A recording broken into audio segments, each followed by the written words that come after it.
अविनाश गोरक्षकर। अविनाश जी, बहुत शुक्रिया आपका समय देने के लिए ईटी नाउ स्वदेश पर। सबसे पहला सवाल, देखिए बाजार ने रिकॉर्ड ऊंचाई लगातार बनाई है और अब थोड़ा सा लग रहा है कि ऊपरी स्तरों पर प्रॉफिट बुकिंग हावी हो रही है। आज भी शुरुआत अच्छी हुई थी। ये बताइए कि आगे आप किस तरह का माहौल देख रहे हैं, और दूसरी चीज, जो मूडीज ने जो आउटलुक को अपग्रेड किया है, क्या उससे कुछ फर्क पड़ेगा नियर टर्म में?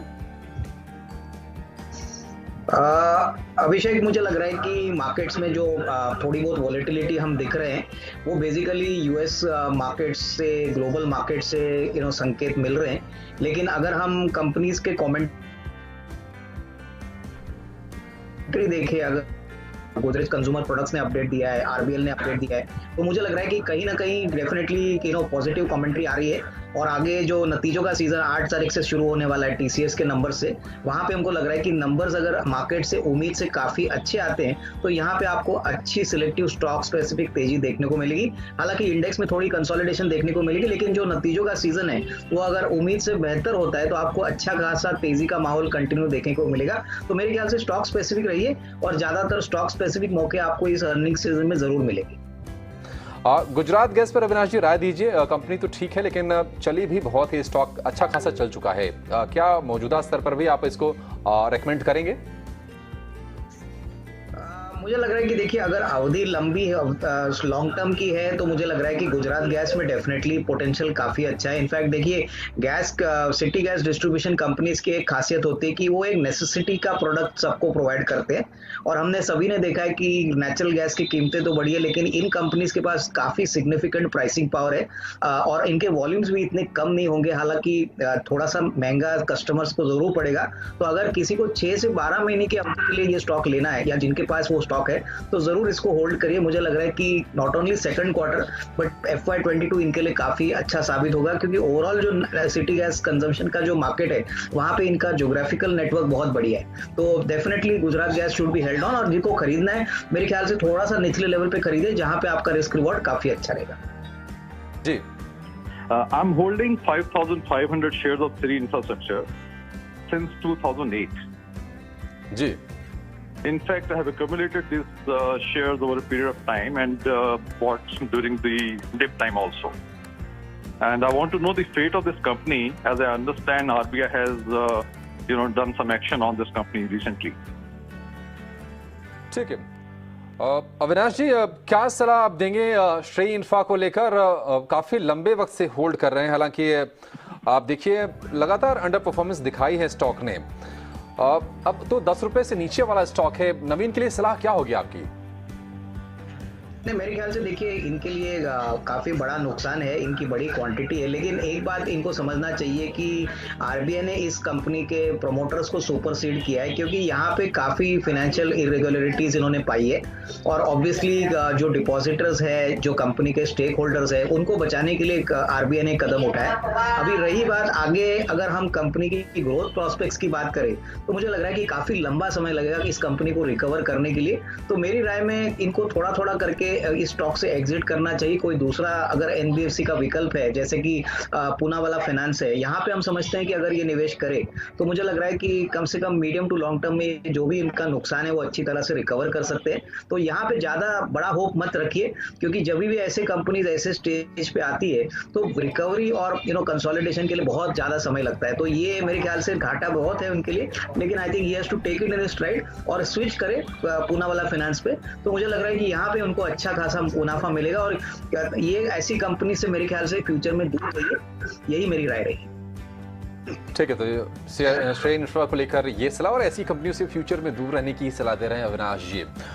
चलिए आगे बढ़ेंगे और व्हाट्सएप के जरिए अगला सवाल लेंगे। रविंद्र ने हमसे अपना सवाल पूछा, और सवाल बहुत ही दिलचस्प है कि नए निवेशक के लिए राय दें। कैडिला हेल्थ केयर इनके पास है 567 रुपए के भाव पर, और ग्लेनमार्क फार्मा भी है 525 रुपए पर, और ये खरीदना चाहते हैं। ये पूछ रहे हैं क्या करें। अविनाश जी, आपसे राय चाहेंगे पहले तो कि कोई बाजार का कोई नया निवेशक है, क्योंकि हमने देखा है कि जिस तरह से कोविड में बाजार ने एक लो टेस्ट किए, उसके बाद जो जबरदस्त जो रिकवरी आई है, तो तमाम लोग हैं जो बाजार में पार्टिसिपेट करना चाह रहे हैं। आपकी राय अब क्या होगी? नहीं देखिए, मुझे लग रहा है कि इन्होंने दोनों कंपनी जो सिलेक्ट की है, अगर इनका लॉन्ग टर्म का निवेश का प्लान है तो डेफिनेटली ये दोनों कंपनीज में अच्छा पैसा बन सकता है। पहली बात तो मुझे पता नहीं कि ये इन्वेस्टर कितने टाइम फ्रेम के लिए इन्वेस्ट कर रहे हैं। अगर ये सिर्फ 2-3 महीने की बात कर रहे हैं तो मुझे लग रहा है कि इसमें कोई बड़ा मुनाफा बनेगा नहीं, क्योंकि ये ऑलरेडी काफ़ी कंपनियां भाग चुकी है। और अगर इनको निवेश करना है कम से कम 6 से 12 महीने की अवधि के लिए, तो काफ़ी ऐसे सेक्टर्स है जैसे कि स्पेशलिटी केमिकल्स है, ऑटो कंपोनेंट्स है, मेटल कंपनी है, तो यहाँ पे निवेश करने के मौके मिलेंगे। मुझे लग रहा है कि सबसे बड़ी बात निवेशकों को समझना चाहिए कि कितने समय के लिए वो इन्वेस्ट करना चाहते हैं। और अगर नया निवेशक है तो पहला तो अपना कैपिटल सेव करे और उसके बाद उसके ऊपर रिटर्न कमाए, क्योंकि नॉर्मली निवेशक रिस्क बिल्कुल देखता नहीं और एंट्री मार लेता है और उसी के बाद वो शेयर्स में अटक जाता है। तो ये दोनों शेयर्स में निवेशित रहिए कम से कम 12 से 18 महीने के लिए, यहाँ से अच्छा खासा मुनाफा बनेगा, बट टाइम होल्डिंग कम से कम 12 से 18 महीना होना चाहिए। अविनाश जी, इन्फोसिस पर क्या राय होगी? देखिए, अब तो परसों से नतीजों का सीजन भी शुरू हो रहा है टीसीएस के साथ, और एक्सेंचर के नतीजे बहुत अच्छे आए थे यूएस में। हालांकि हाल फिलहाल जो बॉन्ड यील्ड में जो स्पाइक है उसके चलते थोड़ा सा प्रेशर है ऊपरी लेवल से, लेकिन इस भाव पे इन्फोसिस 1750 के आसपास इनके पास है। क्या सलाह होगी आपकी? नहीं, मेरे ख्याल से देखिए, अगर हम आईटी कंपनीज के नतीजे देखें तो इस बार एक पॉजिटिव सरप्राइज आने की उम्मीद है। एक्सेंचर ने, आपने सही कहा कि नंबर्स उम्मीद से काफी अच्छे थे, और टीसीएस ने तो ऑलरेडी 8 तारीख के बोर्ड मीटिंग में इंटरिम डिविडेंड की भी बात की है। तो अनुमान है कि बड़े जो आईटी प्लेयर्स हैं जैसे कि टीसीएस है, इन्फोसिस है, यहाँ पे नतीजे अच्छे आएंगे। सबसे बड़ी बात, कोविड के बाद क्लाउड और डिजिटल सेगमेंट पे इन्फोसिस ने बहुत बड़ा काम किया है, यहाँ पे बहुत अच्छी तरह से ये काम कर रहे हैं। ऑर्डर बुक अच्छी है, प्लस मार्जिन में भी इंप्रूवमेंट होने की उम्मीद है, प्लस जो मैनेजमेंट कमेंट्री रहेगी और डॉलर गाइडेंस रहेगा अभिषेक, वो बहुत इंपॉर्टेंट रहेगा। बट मेरे ख्याल से इनको इस प्राइस से होल्ड करना चाहिए। अगर नतीजे उम्मीद से थोड़े अच्छे आते हैं प्लस डॉलर गाइडेंस में इजाफा मिलता है तो इसको डेफिनेटली 1900 1950 का भी लेवल छूने में टाइम नहीं लगेगा, तो यहाँ पे होल्ड करने की राय रहेगी। अविनाश जी, बीएफ यूटिलिटीज पर राय दीजिए। पिछले 6 महीने काफी अच्छे गुजरे हैं, 50% से ज्यादा का रिटर्न है पिछले 6 महीने में। आगे की तस्वीर आपको कैसी दिख रही है और कंपनी में दम कितना है? देखिए, पहली बात तो बीएफ यूटिलिटीज एक कल्याणी ग्रुप कंपनी है और इंफ्रास्ट्रक्चर में काम करती है। इनके पास बेसिकली ऐसे एसेट्स है जो आगे चल के मार्केट्स को अनुमान है कि यहाँ से बहुत बड़ी वैल्यू अनलॉकिंग होगी, और यही कारण है कि शेयर में नॉर्मल प्रॉफिट एंड लॉस नहीं, बट जो एसेट वैल्यू है वो देखते हुए मार्केट इसके ऊपर काफी पॉजिटिव है। हमको भी लग रहा है कि अगर इनका नजरिया कम से कम 6 से 12 महीना है तो होपफुली इसमें डेफिनेटली वैल्यू अनलॉकिंग होगी और काफी हद तक कंपनी एक अच्छा एसेट पकड़ी हुई है। तो इसमें डेफिनेटली मैं समझता हूँ होल्ड करिए। इसमें कंसोलिडेशन हो रहा है तो डेफिनेटली जैसे जैसे इवेंट्स अनफोल्ड होंगे, मेरे ख्याल से होपफुली दिसंबर या जनवरी तक, तब इसमें एक अच्छी खासी तेजी आपको देखने को मिलेगी। तो करंटली होल्ड करिए। फ्रेश निवेश मेरे ख्याल से कंडीशनल है, क्योंकि अगर इवेंट में थोड़ी सी भी देरी होती है तो इसमें शायद थोड़ा और कंसोलिडेशन स्टॉक में देखने को मिले, बट डेफिनेटली इसमें कोई डाउट नहीं कि इस लेवल में रिस्क रिवॉर्ड काफी अच्छा है अगर कम से कम 12 से 15 महीने का व्यू इन्वेस्टर रखता है। ठीक है, तो बीएफ यूटिलिटीज पर ये राय। चले आगे बढ़ेंगे। सचिन ने व्हाट्सएप के जरिए अपना सवाल हमें भेजा है। इनके पास आईईएक्स पर राय इन्होंने जानना चाहे और पूछ रहे हैं कि नए निवेशक के लिए क्या ये शेयर सही है। अविनाश जी, सितंबर के दौरान जो ट्रेड का जो वॉल्यूम था आईईएक्स पे, करीब इसमें 60% का उछाल आया है, और जो स्टॉक भी है इसने भी काफी अच्छे से रिवॉर्ड किया इन्वेस्टर्स को। आईईएक्स क्या मौजूदा भाव पर भी एक अच्छा बेट होगा? क्या इसमें पोटेंशियल है और ग्रो करने की आगे? नहीं, बिल्कुल। इनफैक्ट अभिषेक, पहली बात तो आईईएक्स एक मोनोपोली प्लेयर है, करीबन 98% मार्केट शेयर पावर ट्रेडिंग में एंजॉय करता है, और ये एक प्लेटफॉर्म बिजनेस है।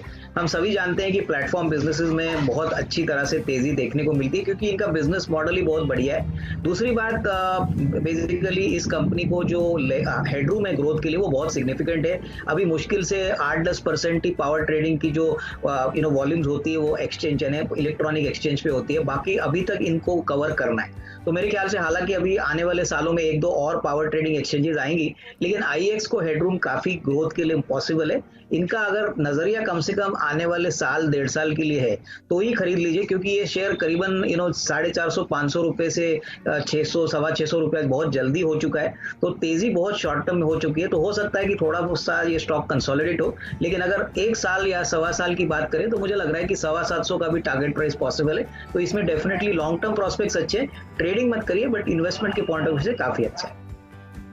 ठीक है, इन्वेस्टमेंट के पॉइंट ऑफ व्यू से काफ़ी अच्छा स्टॉक है। चले आगे बढ़ेंगे। रविंद्र ने व्हाट्सएप के जरिए हमसे अपना सवाल पूछा है। इन्होंने पूछा है कि न्यूजेन सॉफ्टवेयर क्या 5 साल के लिए निवेश पर राय इस पर जानना चाह रहे हैं। न्यूजेन सॉफ्ट, अविनाश जी, ये बिल्कुल उसी थीम वाली कंपनी है जो इस वक्त बाजार में चल रही है। डिजिटल प्लेन का काफ़ी अच्छा है और इसी साल में स्टॉक की डबल भी हो गया है। और कल हम जब रामदेव अग्रवाल से बातचीत कर रहे थे तो उन्होंने भी कहा कि अब अगला जो समय है आने वाला वो डिजिटल वाली कंपनियों का है। क्या न्यूजेन सॉफ्टवेयर के लिए ये सारे के सारे जो पैरामीटर्स हैं सब ग्रीन टिक हो रहे हैं? नहीं, देखिए, बिल्कुल ऑल्दो स्टॉक डबल हो चुका है अभिषेक। मेरे मानने में ये है कि अगर नजरिया इन्वेस्टर का थोड़ा सा लंबा है, क्योंकि देखिए अभी जिस प्रकार का प्राइस चल रहा है, मार्केट ने ऑलरेडी थोड़ी बहुत स्टॉक में इसका इंप्रूवमेंट दिखाया है। तो अगर इनका नजरिया कम से कम साल 1.5 साल का है तो विजिबिलिटी इस कंपनी में बहुत बढ़िया है। जैसे आप ही ने कहा कि क्लाउड और डिजिटल में ये काम करते हैं, अच्छे मार्जिन में मिलते हैं, ऑर्डर बुक भी अच्छी है। तो अगर इनका प्लान थोड़ा सा मीडियम टू लॉन्ग टर्म है तो डेफिनेटली इसको खरीदिए। थोड़ा सा डिप में भी मिलता है तो खरीदने के मौके ढूंढिए, लेकिन डेफिनेटली टाइम फ्रेम थोड़ा लंबा रखिए, क्योंकि यहाँ पे जिस प्रकार का इनका बिजनेस मॉडल है, हमको लग रहा है कि FY22 और 23 इनके लिए काफी अच्छा रहेगा। तो लॉन्ग टर्म प्रोस्पेक्ट्स अच्छे हैं, बट शॉर्ट टर्म में डोंट एक्सपेक्ट कि ये स्टॉक एकदम जोर से भागेगा, क्योंकि ऑलरेडी काफी तेजी शॉर्ट टर्म में ये स्टॉक में ऑलरेडी हो चुकी है। ठीक है, काफी शॉर्ट टर्म में तेजी हो चुकी है और थोड़ा सा आपको कॉशियस रहने की जरूरत है। सुमित का सवाल लेंगे। व्हाट्सएप के जरिए उन्होंने अपना सवाल हमसे पूछा है। इनके पास पटेल इंजीनियरिंग के 31 रुपए के भाव पर 650 शेयर हैं। ऊपर से थोड़ा सा नीचे आया है स्टॉक के, अविनाश जी। हालांकि काफ़ी तेज़ दौड़ स्टॉक ने लगाई है पटेल इंजीनियरिंग ने, और जिस हिसाब से पावर के स्टॉक्स दौड़ रहे थे ये भी दौड़ रहा था, क्योंकि कहीं ना कहीं एक प्रॉक्सी प्ले भी है। हाइड्रो पावर के लिए कंपनी काफ़ी ज़्यादा काम कर रही है। इस भाव पर आप क्या सलाह देंगे अभी? नहीं, मुझे लग रहा है कि देखिए अभिषेक, ये शेयर निचले लेवल से बहुत ज्यादा आउट परफॉर्म कर चुका है और इस शेयर में फंडामेंटल्स को अभी तक प्ले आउट होना है। इस कंपनी का निचले लेवल पे स्टॉक का प्राइस करीबन 9-10 रुपया था और वहां से बहुत बड़ी तेजी देखने को मिली है। तो मैं समझता हूं कि इनके पास है तो होल्ड करे। होपफुली हमको लग रहा है कि Q2 के नंबर्स में अच्छी इंप्रूवमेंट देखने को मिलेगी, लेकिन फ्रेश निवेश मुझे लग रहा है कि जिनको करना है थोड़ा सा बच के रहिए, क्योंकि ऐसे छोटे छोटे स्टॉक्स में बहुत शॉर्ट टाइम में बड़ी तेजी हो गई है और ऊपर के लेवल पे ये स्टॉक को खरीदना शायद अच्छी बात नहीं रहेगी। मैं इनको यही कहूंगा, जो नए निवेशक है, Q2 के नंबर्स आने दीजिए, मैनेजमेंट की कमेंट्री आने दीजिए, उसके बाद एक प्रॉपर कन्विक्शन कॉल यहाँ पे लिया जा सकता है। लेकिन इनके पास जो शेयर्स है वो होल्ड करे। लग रहा है कि FY22 will be better than FY21। ठीक, अविनाश जी, पहले SBI की बात करेंगे। 440-460 के दायरे में ये स्टॉक घूमता रहा हाल फिलहाल, और हम तमाम एक्सपर्ट से बातचीत कर रहे हैं। टेक्निकली कल हमने कुछ एक्सपर्ट से बातचीत की, उन्होंने कहा कि 470 के जब ऊपर निकलेगा तो एक बड़ी तेजी होगी। तो ये तो टेक्निकल की बात रही। फंडामेंटली आप इसमें कितना दम देख रहे हैं? अभिषेक, मुझे लग रहा है कि देखिए SBI की अगर हम बात करें तो कोर बिजनेस तो अच्छी तरह से ग्रो कर ही रहा है, एसेट क्वालिटी भी अभी ठीक ठाक है, लेकिन सबसे बड़ी बात इनके जो दूसरे सब्सिडरीज है वहां पे हमको लग रहा है कि काफी और वैल्यू अनलॉकिंग की पॉसिबिलिटी है। जैसे कि सभी लोग जानते हैं SBI लाइफ, SBI कार्ड्स इनके सब्सिडरीज है, प्लस इनके पास एक म्यूचुअल फंड का भी कारोबार है जो होपफुली आने वाले फ्यूचर में इनका भी वैल्यू अनलॉकिंग होने की पॉसिबिलिटी है। तो जिनको कम से कम 6-12 महीने का व्यू लेना है, मुझे लग रहा है कि बैंकिंग सेक्टर को अगर PSU बैंक से प्ले करना है तो SBI में डेफिनेटली एंट्री करिए, क्योंकि हमको लग रहा है आने वाले दिनों में बैंकिंग सेक्टर में अच्छी ग्रोथ देखने को मिलेगी। सबसे बड़ी बात, इकोनॉमी में अगर ज्यादा ग्रोथ आता है और GDP ग्रोथ बढ़ता है तो इसका डायरेक्ट इंपैक्ट बैंकिंग पे होगा। बैंकिंग को परफॉर्म करना ही पड़ेगा और उसमें SBI will definitely be a good out performer. यहाँ पे हमको लग रहा है कि 480-490 का नियर टर्म का टारगेट बन सकता है। तो ये डेफिनेटली एक खरीदने लायक स्टॉक है। थोड़ा धीरे चल रहा है, बट मेरे ख्याल से Q2 के नंबर्स आएंगे, कमेंट्री आएगी, तो उसके बाद मार्केट्स को डेफिनेटली होपफुली अच्छे खासे री रेटिंग के चांसेस यहाँ पे मिलेंगे।